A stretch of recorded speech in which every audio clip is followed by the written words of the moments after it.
evidenció ningún tipo de alteración isquémica agudo y tampoco le vieron alteración del flujo de los grandes vasos de la base cerebral.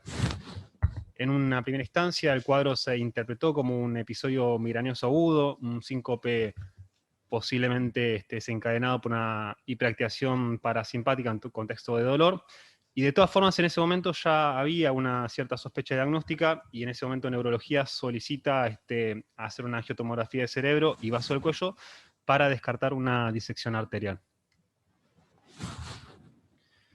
Esta es un poquito la cronología para ponerlo en contexto. El paciente, el cuadro lo tiene el viernes de la semana pasada, esto es el día 7 de mayo. Ingresa por la guardia, seguimiento inicial por clínica médica y neurología, y al ingreso una resonancia magnética de cerebro que es negativa para isquemia.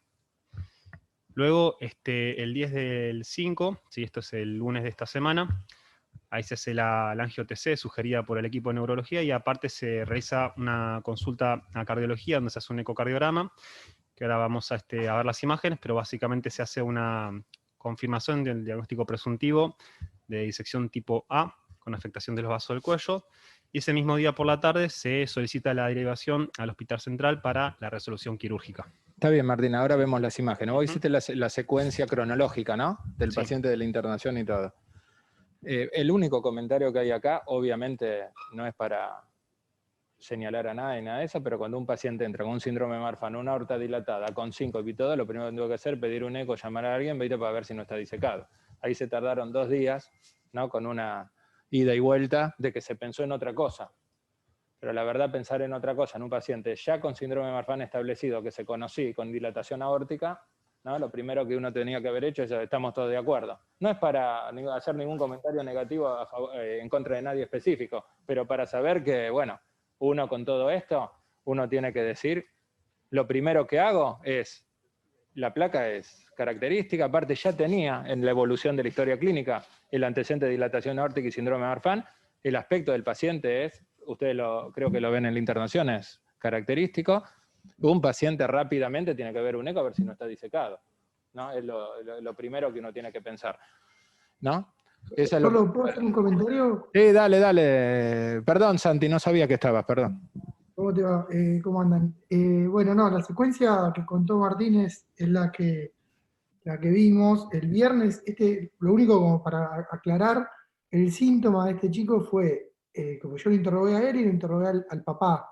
El chico tuvo un episodio de desmayo, de un síncope que lo cuenta bien él, se desmayó, llamó al papá porque se sentía mal y después quedó como 2 a 3 horas con un estado medio raro, dice que le costaba hablar, de hecho él no se acuerda de lo que pasó desde que se desmayó hasta que entró acá al hospital, y el padre dice que estaba como digamos, tenía mucha dificultad para hablar, estaba como muy perdido, y eso fue un poco, yo igual estoy 100% de acuerdo con vos, con lo que decías, Rolo, de que un paciente con Marfan, un episodio dudoso al menos, de un episodio sincopal, con raíz de aorta y aorta ascendente dilatada, obviamente lo primero que hay que hacer es un eco y pensar en la disección. Pero digo, inicialmente interpretaron como que el cuadro no fue un síncope claro, el chico no tuvo dolor de pecho, tenía solamente dolor de nuca, que bueno, después en retrospectiva parecía ser la disección carotídea, pero digo, entraron por esa parte porque creyeron que podía tener algo ictal. Tenía un antecedente de un Chiari 1, este chico, y bueno, entraron por la parte más neurológica y recién nos terminan llamando el lunes, cuando lo ve neurología, que lo vio Ariel Lucio acá en la Internación de Terapia Intermedia, y él dice, ojo que no tengo una disección porque es un chico con Marfan y con alto riesgo. Así fue un poco la secuencia. La angiotomografía, si bien Neuro la había sugerido, se termina haciendo después de este eco. Perfecto, Santi. No sé quién quiere comentar el eco, no sé. Guada. Yo lo comento.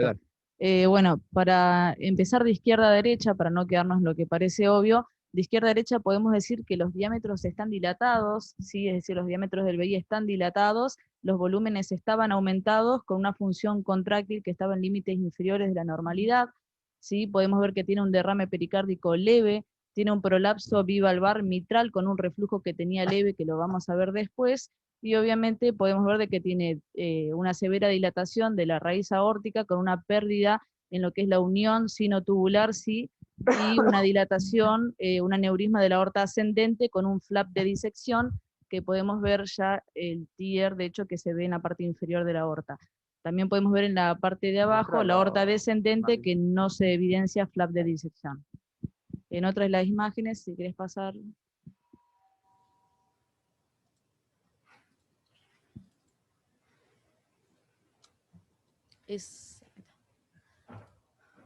Bueno, acá se ve mejor el flap de disección, ¿sí? Vemos que el flap se mueve de manera independiente con respecto a las paredes de la aorta, así que es un flap, la aorta está claramente disecada. Medimos, llegaba a 2.3 centímetros de lo que serían las valvas, así que no tenía compromiso directo de la valva, sino que el reflujo severo aórtico, sí, que era más del 80% del ancho del jet, era por anulectasia, es decir, por dilatación anular, y no tanto por compromiso directo de disección valvar o de las valvas, o ruptura de las valvas. Tampoco, por lo menos por lo que podíamos ver en el eco, tampoco comprometía los ostium de las coronarias.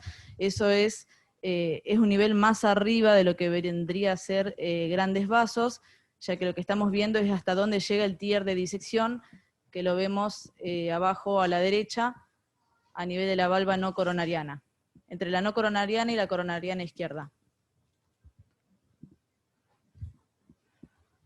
Bueno, esa es relación del flujo color con el tier, y si querés pasate... Eso es otra vez como compromete bien a nivel central y casi comisural. Ese es el 4 cámaras, que podemos ver la marcada dilatación de las cavidades izquierdas con aumento de los volúmenes y daba un deterioro leve de la función. También otra cosa que es importante, él tenía descrito un reflujo mitral moderado, leve a moderado previo, y a nosotros nos daba leve. Ahí se puede ver. ¿Cuál es el mecanismo de la insuficiencia aórtica aguda para vos? Acá lo pensamos como dilatación anular. Dilatación anular. De hecho daba creo que 2,9 el anillo, que le habían medido por el ET. El jet es excéntrico hacia el septum interauricular, así que no genera el cierre precoz de la mitral en este caso. Y el flap de disección se extendía por todo el callado aórtico. Ahí lo que vamos a ver es a nivel del callado. Podemos ver el flap que... ¿Quieres mostrarlo, Martín? Ese flap, que es el que se mueve, agarraba el ostium del tronco brachiocefálico, por lo cual en la próxima imagen vamos a ver lo que es el... Ahí está, ese es el tronco brachiocefálico que engancha el flap y hace robo de la subclavia. Y comprometía la carótida, esa es la imagen del robo de la subclavia, que es a nivel vertebral, la inversión del flujo.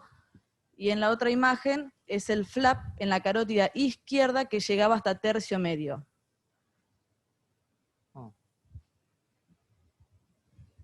Y bueno, y eso es... Muy bien. Bueno. Bueno, también se realizó una angio-TC. No sé quién, no sé si está Mariana. Ah, está bien.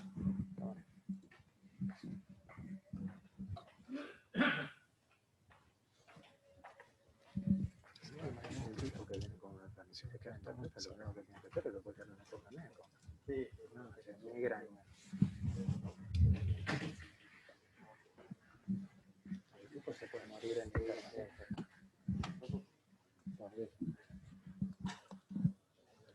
¿Está viendo o no? Sí. Ah, ahí va, ahora sí. Para que quería mostrar, bueno, vamos directo.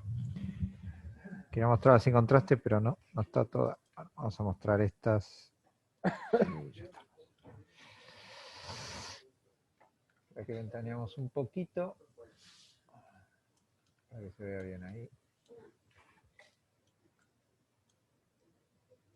Bueno, si miran, esto es la subclavia izquierda, la carótida primitiva izquierda, y este es el tronco arterial brachiocefálico. Si miran acá, no es muy fácil de ver, acá en la pantalla se ve un poquito más, pero hay un flap de disección, no sé si lo ven acá, en el tronco arterial brachiocefálico. Esto está un poco lento, es como que voy moviendo y responde muy tarde, ahí va.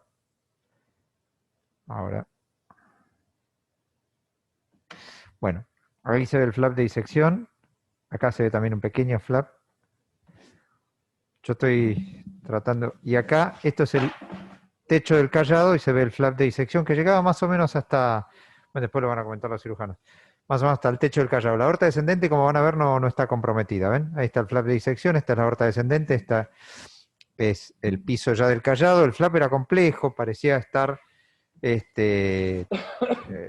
como se llama, torcido sobre sí mismo. Tenía varias áreas de ruptura, una gran área de ruptura en el callado, una gran área de ruptura en la aorta ascendente, casi en la raíz. Ahí se ve la luz verdadera, la luz falsa. En la aorta ascendente, la descendente no tenía nada, tenía diámetros conservados, no tenía disección.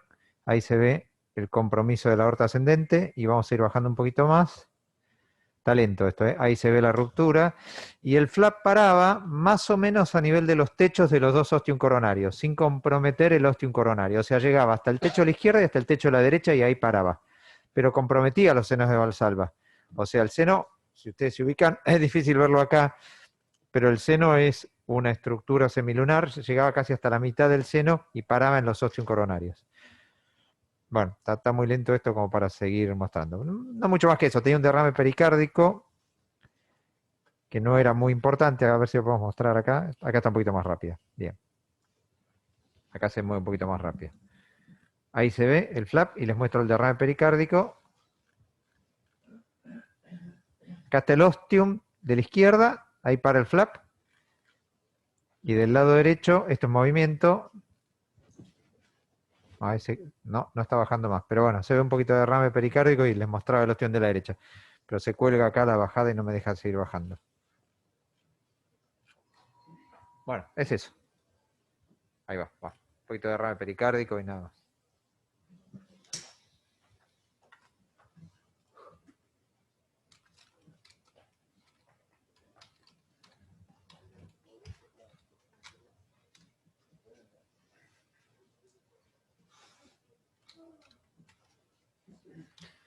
Un poquito acá para recordar cómo fue la cronología, digamos, de las mediciones de la raíz aórtica de este paciente.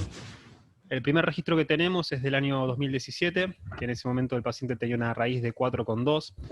Se vuelve a repetir un ecocardiograma en el año 2019, para ese entonces había aumentado a 4,7 la raíz, y en ese momento se le solicita un angio-TC, que no se llega a realizar y hay una pérdida en el seguimiento del paciente, y después el próximo contacto que tenemos es el ecocardiograma que se hace ya, digamos, en el episodio de esta internación, que en ese momento tenía una raíz de 4,86. Pero Alberto, ¿algún comentario? Vos hiciste el otro día una buena descripción de todo esto, ¿no? De cómo uno progresa la aorta y todo.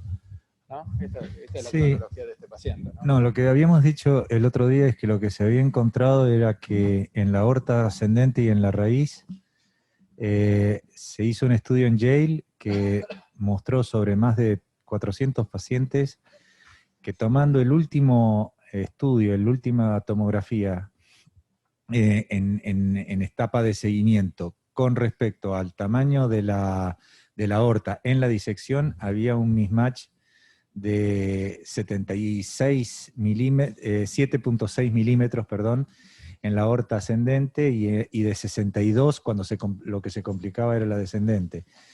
Esto haría pensar que, confirma lo del registro, el registro internacional del AIRAD, que las aortas se rompen antes y que la ruptura en el momento de la disección no es el tamaño de la aorta en el momento de la disección, no es el mismo tamaño de la aorta que tenía antes de romperse. Entonces, todas estas cosas hablan de que quizás habría que anticiparlo. Eso es lo que charlamos el otro día. Después, bueno, están todas las consideraciones del fenotipo de este Marfan que bueno, este paciente no sé si tuvo crecimiento rápido, pero bueno, entre el 2017 y el 2019 hay 5 milímetros, ¿no? No sé, Guille, que si querés agregar alguna otra cosa. No. Nosotros, hablando con la familia, el chico en realidad siguió yendo al gimnasio cuando se lo habían contraindicado, perdió el seguimiento, o sea que ahí hubo algo también de descuido, creo yo. Lo otro que quería agregar a lo que decía Guada recién es que en realidad, si no se comprueba que este paciente tenía insuficiencia aórtica, la anulectasia juega un rol muy importante en esto, pero lo que pasa cuando ocurre una disección de este tipo es que se pierde la unión sinotubular. La unión sinotubular es como un corsé ¿Vieron los corsés de los vestidos de las señoras anteriormente que mantenían una forma, digamos, en forma de mate, en la silueta de la persona? Y acá pasa exactamente lo mismo con la raíz y la aorta ascendente. Cuando la disección dilata la unión sinotubular, se caen las cúspides y las comisuras, y al caerse realmente se produce la neolectasia que dice Guada, muy bien, pero el fundamento es eso, es la pérdida del corsé que genera la unión sinotubular, habitualmente en la disección. Por otro lado, los pacientes crónicos que también pierden la unión sinotubular van a ser en insuficiencia aórtica en forma más crónica por este mecanismo. Guille, ¿algún comentario más de eso? No, lo que hablaba recién con el doctor Pizarro, que es, en realidad hay guías que indican tratarlo, y el cardiólogo que lo siguió a San Justo en realidad actuó bien porque le pidió ante el crecimiento. El chico justo después dejó de consultar, y ahí creo que fue una ventana donde se puso en riesgo. Y después, bueno, lo que hablamos antes, por ahí digamos, se perdió un tiempo valioso en el fin de semana, y que por suerte el chico sobrevivió, digamos, a la ruptura inicial y bancó unos días. Bueno, Martín. Bueno, para seguir mostramos el electrocardiograma cuando el paciente llega acá a central, después de ser derivado de San Justo. Lo que podemos destacar como signo positivo, de vuelta acá lo que es cara lateral, es cierto supradesnivel del ST con un infra-PR más bien generalizado que podría corresponder con un electrocardiograma pericardítico. Y bueno, Guille, acá está toda la parte quirúrgica, ¿no? A ver si nos mostrás en vivo lo que... Acá hay unas imágenes del ET que se hizo prebomba, pero la verdad que las imágenes del ETT eran bastante categóricas, así que los mostramos y ya vamos a pasar a la parte quirúrgica. No sé si, Guada, querés comentarlo vos, hacer un comentario rápido de lo que vieron. Sí. Ahí, bueno, acá otra vez podemos ver que parece ser bastante central y también ahí comisural. ¿Querés ponerte las otras en las que se veía bien el flap, el tier de disección que habían? Había una que era en eje largo, me parece, que habían puesto, lo hizo Anita en quirófano y se veía bien. No, ahí no. Hay una de arriba. Una de las de arriba, la segunda fila. Bueno, nada, ahí se ve otra vez el flap de disección. Ahí tenías, Martín, Fíjate, pero no... volvé para atrás, y la segunda fila y tenías, en la segunda a la derecha. Ahí. Bueno, se ve con ese también es en 130 grados aproximadamente, son 3 cámaras. También podemos ver otra vez ahí el flap de disección que está por encima de los ostium de las coronarias. Vemos la pérdida otra vez de lo que sería la formación de la unión sinotubular, ¿sí? Y vemos que está como retraída la valva, pero no es que tiene compromiso directo de las valvas, por lo menos eso me parece a mí, no sé qué opinan los demás. Y está obviamente dilatado el ventrículo izquierdo con un deterioro leve de la función. Bien.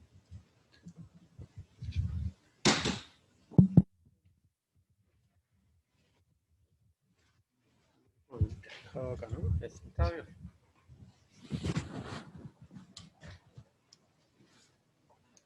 Bueno, no los voy a aburrir con la técnica, pero aprovechando que sacaron fotos durante la cirugía, me parece está piola mostrarlo y después un videito corto. Este es el hallazgo que hacemos cuando ingresamos, lo canulamos por la subclavia derecha y la femoral derecha. Él en realidad no tenía pulso simétrico, no tenía pulso en la radial derecha. Eso nos planteó la duda de si canularlo por la subclavia o directamente femoral, enfriarlo y después hacer la cirugía. Decidimos en realidad intentar canular la subclavia. A veces uno lo que hace en realidad es pasa una cuerda, nosotros pasamos una cuerda y por eco vemos que lleguemos a través de la luz verdadera al arco, y si después por método de Seldinger lo que hacemos es poner una cánula apenas de 1 o 2 centímetros avanzado ahí. O sea, no mandar toda la cánula porque no sabemos bien a dónde caemos. Logramos hacer eso, pusimos una cánula femoral y después hicimos canulación bicava. ¿Por qué? Porque no sabíamos con qué nos íbamos a encontrar con las carótidas. Entonces, si bien uno cuando canula la axilar, uno está irrigando a través del, digamos, el tronco brachiocefálico y la carótida derecha, si eso está disecado, y los parámetros del NIRS, que es el monitor de perfusión cerebral, nos da mal y demás, teníamos como opción hacer a través de la cava superior, que es esta que está acá, durante el paro circulatorio hacer perfusión retrógrada, digamos, por la vena yugular uno puede perfundir el cerebro de forma retrógrada, que se ha hecho varias veces, y por eso hicimos bicava más para tener ese recurso eventualmente. Cuando uno después abre el arco y ve que tenemos buen flujo retrógrado por la carótida del otro lado, nos quedamos tranquilos, aparte del monitoreo constante de la perfusión. Como vimos eso, no hizo falta hacer perfusión retrógrada, e incluso pusimos otra cánula en la carótida izquierda para perfundir durante todo el tiempo el cerebro. Otra cosa que hicimos, que no hacemos habitualmente y también hay controversia entre los cirujanos, es clampear la aorta. No sé si ven acá abajo. Lo que hicimos es llevar al paciente a 23 grados para hacer el paro circulatorio, y cuando disecamos ya todo el arco, ven todas estas cosas que están acá, son todos los vasos supraórticos reparados. Vimos que ya teníamos toda la anatomía disecada y aclarada, y al clampear la aorta lo que nos permite es, mientras seguimos bajando la temperatura, poder empezar a trabajar en la raíz y adelantar tiempo quirúrgico. Es controversial porque algunos dicen que uno al clampear acá puede generar más daño. Bueno, creo que eso es variable. Lo clampeamos y empezamos a trabajar en la raíz. Como ven acá, ahora vamos a ver, esto es parte del TIAR, hay un video que se ve más claro. La válvula estaba normal, las válvulas, los leaflets estaban normal, y sí una gran dilatación. Nosotros decimos habitualmente que es como un botellón la raíz, ¿no? Y así es lo que nos encontramos. Fíjense, acá se ve bien, ven que está dilatado. El resto no estaba dilatado. Acá lo que hacemos es poner los puntos radiados para hacer la cirugía de Bentall. Nos entró una válvula 29. De hecho, la válvula 29 nos bailaba. No le pusimos 31 porque no hay 31. Esta es la confección del Bentall con el tubo mecánico. Pusimos 1.000.000 de puntos. Después, una vez que llegamos a la temperatura, hicimos este tubo que está acá, que esto va a la aorta descendente. Cuando abrimos el arco aórtico, lo que mostró Mariano en la tomografía, que se ven los 3 vasos supraórticos, nosotros lo que vemos ahí es que no haya un TIAR ahí, porque si nosotros hacemos un reemplazo en el piso y queda el TIAR distal, después se presuriza eso y es muy complicado de arreglarlo, hay que reentrar y es una catástrofe. Cuando abrimos, vimos que teníamos mucho flujo que todavía venía por entre las paredes del vaso, no por la luz, y logramos ver el TIAR detrás de la subclavia. Así que eso nos obligó a hacer el reemplazo total del arco. De hecho, nos llevamos seguramente el recurrente, y si uno habla hoy con el chico, está un poco difónico, pero bueno, es daño colateral. Y hicimos un reemplazo ya directamente en la aorta descendente. Una vez que hicimos esa anastomosis, pues ponemos un clamp en esta prótesis, acá lo ven, y volvemos a calentar al paciente y continuamos con el Bentall en la reinserción del ostium. Fíjense, este es el ostium de la izquierda, y lo reinsertamos acá se ve cómo está ya insertado en la prótesis. Después, con una prótesis número 20, reimplantamos en forma de isla todos los vasos supraórticos juntitos. También eso ahorramos tiempo, porque si uno va haciendo anastomosis separado, es más tiempo de cirugía.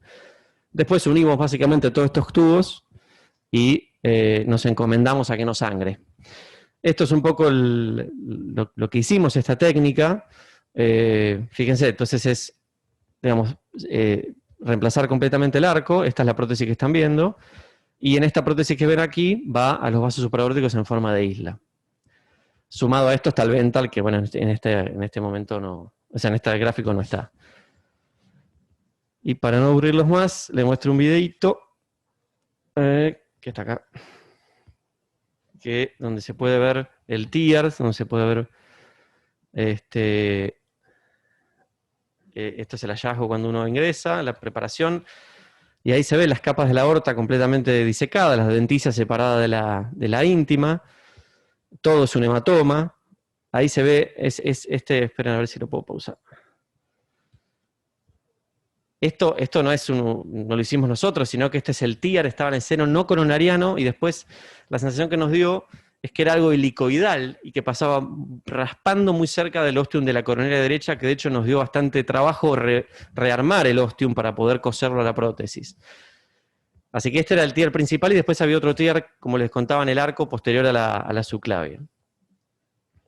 Esperen que continúe el video, ya termina. Esto es el ventral, como lo fuimos haciendo, y así es la cirugía terminada. Así que bueno, la verdad que nosotros nos fuimos conformes. El tiempo de parada circulatoria fue 21 minutos. Tiempo de bomba 150 de clampeo, 160 de clampeo, 230 de bomba. No tuvimos lácticos, salimos con 2 de láctico de quirófano.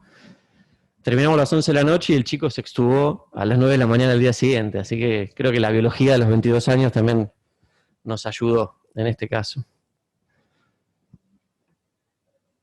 Muy bien. Yo terminé con mi parte, no sé.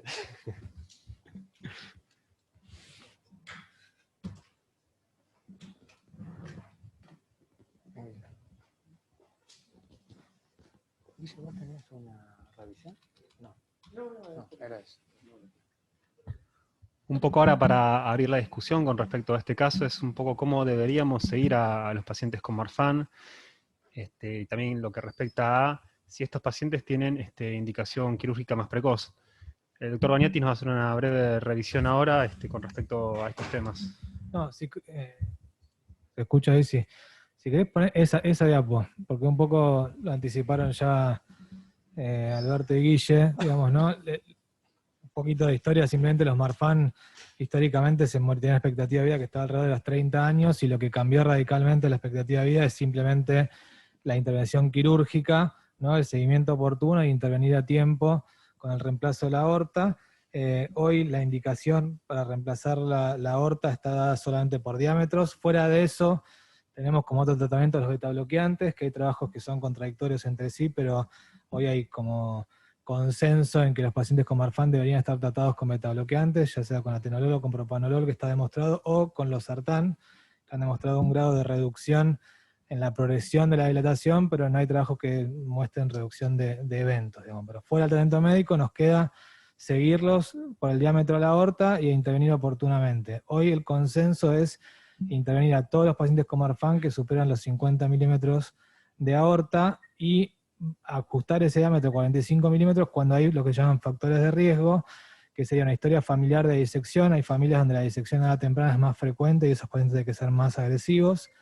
El crecimiento de más de 3 milímetros por año, la concomitancia de insuficiencia aórtica o mitral severa, y obviamente las mujeres que quieren quedar embarazadas con Marfan, si uno no las puede hacer cambiar de opinión, uno debería tratar de intervenir, digamos, de intervenir la aorta antes de la disección. Entonces un poco se me ocurrió pensar en este paciente desde antes de la cirugía, ¿no? A ver si podríamos haber prevenido algo, que ya lo dijeron, pero me parece que el seguimiento era correcto. El paciente tenía 4,2 de aorta en un seguimiento, al año siguiente o a los 2 años creo, aparece 4,7, y ahí lo que el médico hizo correctamente es pedir una tomografía para corroborar eso. Dice que esos 5 milímetros está casi en 2 años, está casi en lo que es un crecimiento rápido, que son 6 milímetros en 2 años. Había que corroborarlo. Y lamentablemente el paciente por algún motivo no lo hizo. Cree el médico de cabecera que puede haber tenido que ver con la pandemia y que este sea otra víctima de la pandemia, porque como todas las familias de pacientes con síndromes son muy cuidadosos y probablemente no haya hecho estudio por eso, pero bueno, quizás si en ese momento hubiésemos hecho una tomografía, podríamos haber detectado un tamaño de aorta un poco mayor, ajustar un poco más el riesgo y quizás se hubiese intervenido de forma oportuna. Si querés pasar la diapo bueno, esto es lo que decía Alberto del Registro Internacional de Disección Aórtica. Fíjense que si bien hoy la indicación es por diámetro, un 59% de los pacientes se disecan por debajo de 5,5, esto es para la población general, pero fíjense un 40% por debajo de 4,5, o sea que el diámetro solo no alcanza, y para esto hay muchas explicaciones. Yo no creo que la solución sea cambiar el diámetro para abajo para todos, sino que lo que hay que hacer es ajustar a cada paciente ese diámetro basándose en otras cosas. Y ahora sí pasa la siguiente, ¿no? la otra, después volvemos una más, que esto es lo que me parece que es fundamental en este paciente, que es para estar en el seguimiento de un paciente con aneurisma de aorta, ya sea Marfan o otro tipo, es importante comparar siempre el mismo estudio, medir de la misma manera, ¿no? Idealmente en el mismo centro, idealmente por el mismo operador, y es algo que es muy bueno que hacen acá en el hospital, que es que siempre informan en comparación al estudio previo, tratan de buscar los mismos cortes y comparar, porque eso es fundamental, porque ahí es donde están los pitfalls, digamos, los problemas en las mediciones de la aorta, ¿sí? Y uno de los grandes problemas es que hay una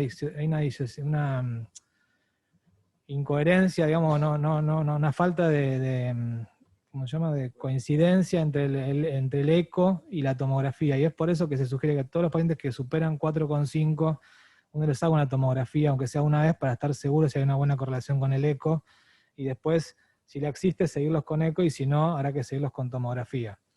En el caso del Marfan, el eco es muy bueno porque el Marfan típicamente dilata la raíz aórtica, ¿sí? Tiene esto, como decía Guille, estas aortas con forma de pera, ¿no? Bien a nivel de la raíz, y entonces uno, si tiene una buena correlación en el seguimiento con eco, después puede estar bien, y lo que sí, cada vez que uno cambia de estrato, entre 4,5 y 5, debería confirmar con tomografía. Quizás en este paciente, si nosotros hubiese hecho a tiempo esa tomografía, quizás esa aorta de 4,7 hubiese sido un poquito más grande y se hubiese intervenido de forma oportuna, no lo sabemos. Y lo otro que quería mostrar, que también lo dijiste vos, Alberto, recién, volvió así una para atrás, o dos para atrás, perdón, es lo que decía Alberto, que es interesante en este paciente, que si se fijan, hablamos hasta ahora siempre de la raíz, pero la aorta ascendente, que creo que en todos los ecos estaba en 3,7, 3,8, la tomografía ahora de la disección mide 5,7, ¿sí? Entonces la pregunta es si se nos pasó por alto antes, y la veníamos midiendo mal, o si todo ese crecimiento se puede explicar por la disección. Este es otro trabajo que muestra lo mismo que dijo Alberto recién, y fíjense que lo que hicieron fue buscar pacientes que tenían una tomografía en los 6 meses previos a una disección, y comparar el diámetro contra lo que se midió en el momento del evento, y fíjense ahí, con 3,8 meses de diferencia entre una tomografía y la otra, hay hasta casi 12 milímetros de diferencia a nivel de la aorta ascendente, que está muy por arriba de cualquier hasta crecimiento rápido que pueda existir. O sea que está claro que la aorta se dilata en el momento de la disección. En este caso parece ser mucho. Quizás ahí tienen otra razón porque es importante tener aunque sea una tomografía en el seguimiento de estos pacientes. Probablemente la aorta ascendente estaba más dilatada de lo que creíamos, y eso también podría haber ajustado el momento de la intervención. ¿Sí? Bueno, básicamente eso. Me parece que lo importante del seguimiento, entonces, es que uno tiene que hacer seguimiento mientras que esté debajo de los 4,5 centímetros, tiene que hacer seguimiento anual, ¿sí? Entre los 4,5 y 5 se sugiere hacer seguimiento semestral. La técnica la vamos a elegir. Cuando nos acercamos al punto de intervención, hay que empezar a hacer tomografía, y siempre tener en cuenta estos puntos, digamos, estos factores de riesgo. A ver si en la familia se disecó a alguien, ver si tiene crecimiento rápido, ver si tiene una valvulopatía severa como muy grande, para tratar de ajustar el riesgo en esos casos. Yo quisiera agregar a lo que decía Rodri, con quien hablamos mucho de esto frecuentemente, es que de todas maneras no nos quedemos en un par de números, digamos, tomados como número frío, sino que veamos al paciente que tenemos adelante y lo normaticemos o lo indexemos por superficie corporal o por estatura, porque no es lo mismo todas estas mediciones en este paciente que es Marfan y que debe ser grande, que en una persona de 50 kilos y 1,55 m, en donde 5 centímetros y medio le queda grande. Así que eso por un lado, indexarlo en lo posible por esas dos medidas. Y lo otro, si querés volver a la primera diapo de las guías, fíjense, una cosa que es muy importante, consideramos nosotros los cirujanos, por la experiencia que hemos tenido, nosotros hacemos junto con Angio mucho TEVAR, salvo en el último, fíjense, cuando la intervención es indicada en casos con Marfan, u otras elastopatías, la cirugía debería estar indicada por sobre el TEVAR. Todos los problemas que hemos tenido en TEVAR o problemas en aneurisma de aorta abdominal, o la mayoría de ellos, lo hemos tenido en pacientes con Marfan. El Marfan se lleva muy mal con las endoprótesis, así que estos pacientes muchas veces terminan operados 1, 2, 3 veces de diferentes lugares o en los mismos lugares porque siguen dilatando. Y el TEVAR es molesto porque no siempre los pacientes siguen con endolix o desarrollan nuevos aneurismas en el mismo lugar. Para todos los otros pacientes que no tienen elastopatías, el TEBAR realmente ha venido a ocupar un lugar muy importante. Sí. Perdón. Una pregunta que te hago, Rodri. Este es un paciente que, una pregunta para todos, ¿no? Digamos, si no se hubiese disecado y asumiendo de que la aorta estaba en 4.86, ¿no? Ahora en el último, ¿sería este un paciente para seguimiento o habría que intervenirlo? Y lo segundo es, ¿a qué le llamás, Rodri, Marfan con factores de riesgo? ¿Eso se refiere a antecedentes de muerte súbita familiar o de disección familiar? ¿Hay alguna otra cosa más que te ayuda, ya sea desde el fenotipo o del genotipo? No, por ahora del genotipo no. Lo que es más duro como factor de riesgo es la historia familiar de disección. O sea, para este chico, si no recuerdo mal, la edad promedio en la cual se diseca está alrededor de los 38 años, ¿sí? O sea que esto hace para la familia de este paciente que sea un antecedente muy pesado para tener en cuenta para si alguien tiene la suerte de heredar esto para abajo. Lo otro es el crecimiento rápido, que en el Marfan está más descrito que en otras patologías, en las Marfan no, en todas las que son enfermedades de tejido conectivo, y lo otro es que está asociado a una valopatía severa, ¿sí? Esos son lo que se consideran factores de riesgo en Marfan. La verdad que se hubiese dado 49 en este paciente, y bueno, lo hubiésemos discutido un poco, pero está muy cerca de la intervención, me parece, ¿no? De todas maneras, yo creo que eso hay que hacer, en este punto no tiene que tener una tomografía y estar seguro, porque otra de las cosas, si querés volver al que muestra los problemas de la medición, una de las cosas que es fundamental, otra más, y una más. Es la parte del medio gráfico, esta revisión de Jack habla de lo que importancia, lo que es el doble oblicuo en la tomografía para medir bien la aorta. Esto Mariano lo puede explicar mucho mejor, pero en el eco no siempre podemos alinearnos bien con lo que es el diámetro mayor de la aorta, y la tomografía sí logra esto, digamos, ¿no? Podemos medir exactamente en transversal al sentido del flujo en la aorta y nos va a dar exactamente el diámetro mayor. Y por eso estos pacientes tienen que tener una tomografía, sobre todo cuando nos acercamos a los puntos de corte. Sí. A mí me parece que desde el punto de vista de un clínico hay dos puntos fundamentales que uno debería tener. Cuando uno ve estos pacientes, muchos de estos pacientes se disecan antes de lo que dicen los números. Yo he visto pacientes con 4,3 que se disecaron.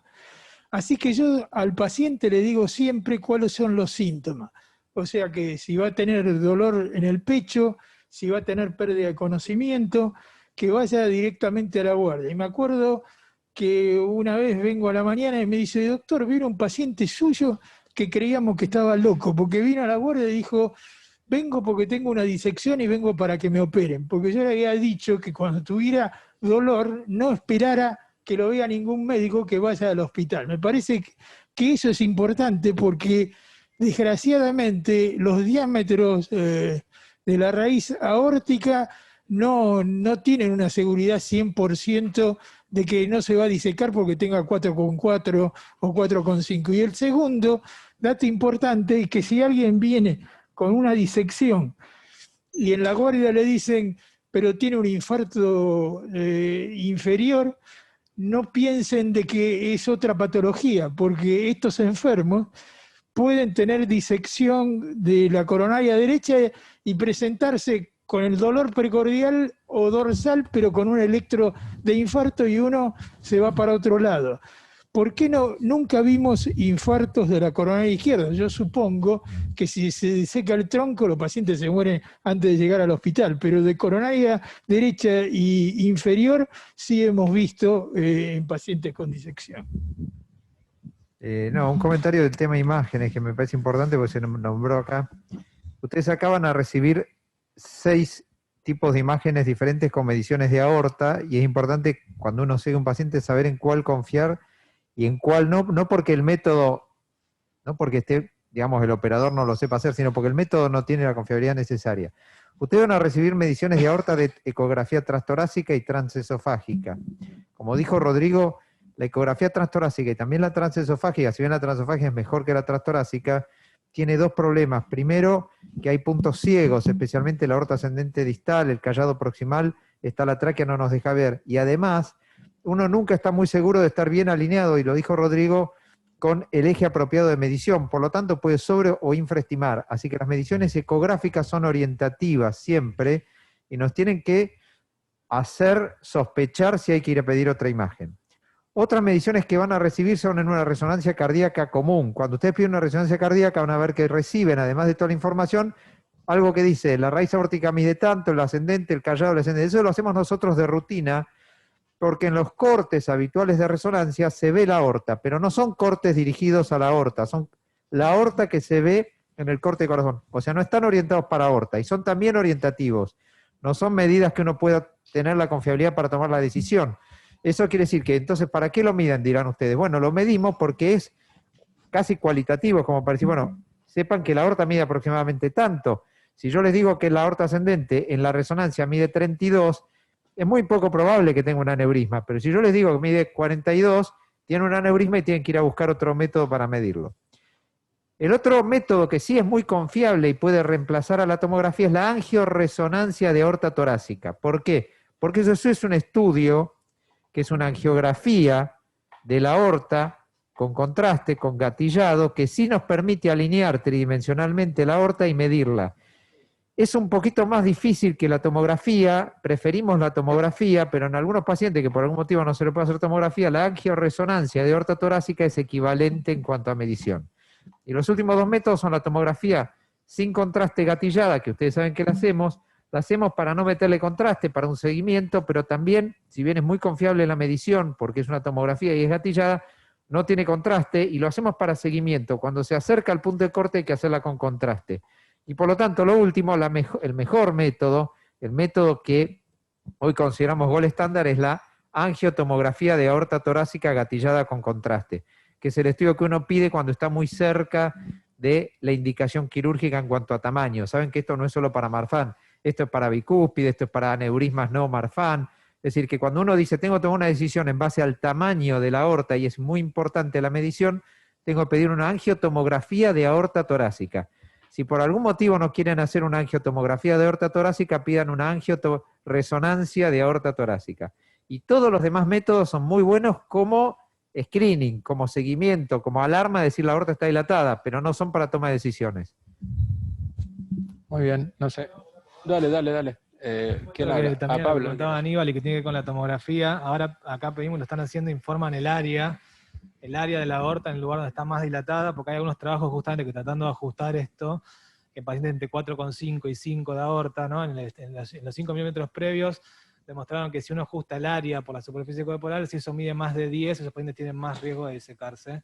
En este paciente yo lo calculé, le daba 8,5 en el estudio, en la tomografía, así que no hubiese ayudado en este caso, pero es algo más que se puede tomar en cuenta. Y que está en las tomografías, y lo otro es la longitud de la aorta ascendente, pero creo que eso no sé si está probado en Marfan. ¿Habla? Yo quería preguntar a Rodri, porque aparte yo creo que es muy importante identificar los síndromes clínicos. O sea, acá creo que el Lloyds es uno de los más agresivos y no está ahí puesto, pero el Ehlers-Danlos también participa dentro de esta, digamos, cuadro de síndromes con riesgo de ruptura aórtica.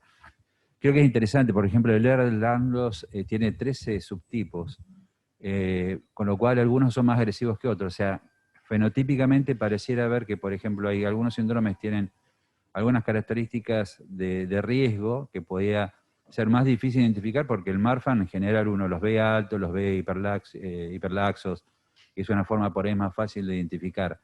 Yo lo que te quería preguntar, y en realidad vos algo dijiste, si estos síndromes clínicos que no son tan característicos en cuanto a la fisonomía o el fenotipo, como el Lloyds o el Ehlers-Danlos, genética, vos creés que todavía no hay una información que nos puede ayudar en cuanto a identificación de genotipos que puedan dar mayor riesgo?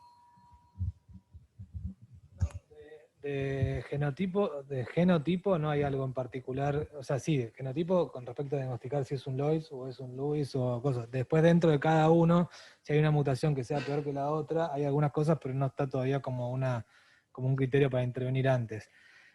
Acá nunca hablamos de los otros porque este paciente venía con diagnóstico de Marfan, se supone que tiene diagnóstico de Marfan, no es necesario para hacer diagnóstico de Marfan tener un test genético, se puede hacer solamente por criterios clínicos, pero por supuesto que si no cierra de todo el diagnóstico de Marfan, es importante el test genético porque nos puede decir si es un Marfan o es un Marfan-like, que podrían ser los otros síndromes, ¿no? El Lewis-Dietz o el Ehlers-Danlos, que como ven ahí, el criterio de intervención es menor, para el Lewis es más chico, y el Ehlers-Danlos, de hecho, debería ser más chico todavía, pero no se trata de expectar porque es muy mala la evolución postquirúrgica, porque cicatrizan mal y demás.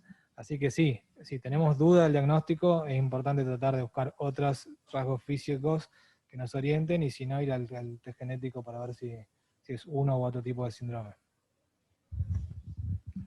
Bueno, no sé si alguien más. Había una breve revisión, ¿no?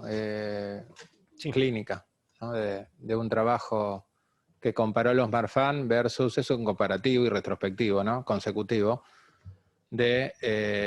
basado en los datos del IRAD, en relación a los que no tenían síndrome de Marfan. Si querés comentarlo rápido y con eso cerramos. Sí, básicamente es un análisis del registro internacional de disección aórtica, en el cual se compara distintas variables en pacientes con disección aórtica, tanto tipo A como tipo B, en pacientes con síndrome de Marfan y en aquellos que no lo tienen. Como primera característica que vemos, que es algo completamente esperable, es que la edad media de los pacientes que se disecan con síndrome de Marfan es mucho menor que aquellos que no tienen el síndrome de Marfan, y por ende también por un tema de edad vemos que los pacientes con síndrome de Marfan tienen muchas menos comorbilidades asociadas que el otro grupo, ¿sí? Por otro lado, lo que también hay una diferencia significativa es en cuanto a las intervenciones quirúrgicas previas. Vemos que todos aquellos pacientes que tienen un síndrome de Marfan, antes incluso del evento de la disección, muchos ya han tenido intervención quirúrgica sobre sus válvulas. Otro dato que arroja la tabla 1 es que las pacientes embarazadas, ¿sí?, cuando tienen síndrome de Marfan, tienen mucho más riesgo que aquellas pacientes que no tienen Marfan. Con respecto a las características más de tipo morfológicas, vemos que los pacientes que se disecan con síndrome de Marfan tienden a tener una raíz mucho más dilatada que aquellos que no lo tienen, pero todo lo que es la unión sinotubular en adelante, no hay diferencias estadísticamente significativas entre ambos grupos. Es decir, tendríamos a pensar que lo que es lo que respecta a Marfan afecta más que nada todo lo que es anillo y raíz. Con respecto a las formas clínicas de presentación, ¿sí?, los puntos donde hay diferencias es que con mayor frecuencia, casi el doble, vemos que los pacientes con Marfan tienden a presentarse con insuficiencia aórtica de grado 3 o 4 con respecto a los que no tienen el síndrome. Y con respecto a otras manifestaciones clínicas, los pacientes con Marfan tienen menos incidencia de lo que es falla renal aguda y menos incidencia de isquemia de los miembros inferiores respecto al otro grupo. Un poquito en cuanto a lo que es el manejo ante el evento agudo, lo que es la disección tipo A, en ambos grupos la vía de resolución preferida siempre es la quirúrgica, con el 88 y 86% de los casos respectivamente, pero cuando vamos a la disección tipo B, vemos que la elección quirúrgica es mucho mayor en el síndrome de Marfan que en aquellos pacientes que no lo tienen, ¿sí? Y finalmente, cuando uno analiza lo que es el seguimiento y puntos duros como mortalidad, este es un seguimiento que ellos hacen a 5 años, y vemos que cuando se trata de una disección tipo A los 5 años no hay una gran diferencia en lo que es la sobrevida cuando tratamos pacientes Marfan y no Marfan, pero es llamativo el dato de que cuando son disecciones de tipo B, en la cohorte esta vemos que a los 5 años hay 0 pacientes con síndrome de Marfan que han tenido el evento muerte, contra un 17% del grupo no Marfan, pero solamente en las disecciones tipo B, no en las tipo A. Eso está en relación a la población, que es la otra, ¿no? Ese es. Bueno, este es un Este es un análisis retrospectivo, creo que el más grande que encontramos por lo menos, pero es retrospectivo consecutivo, tiene sus falencias por supuesto, pero para mostrar un poco el espectro clínico y quirúrgico, ¿no?, de la población. Un registro, perdón. Un registro, tiene razón Alberto. Es un registro, exactamente. Así que bueno, nada más, gracias.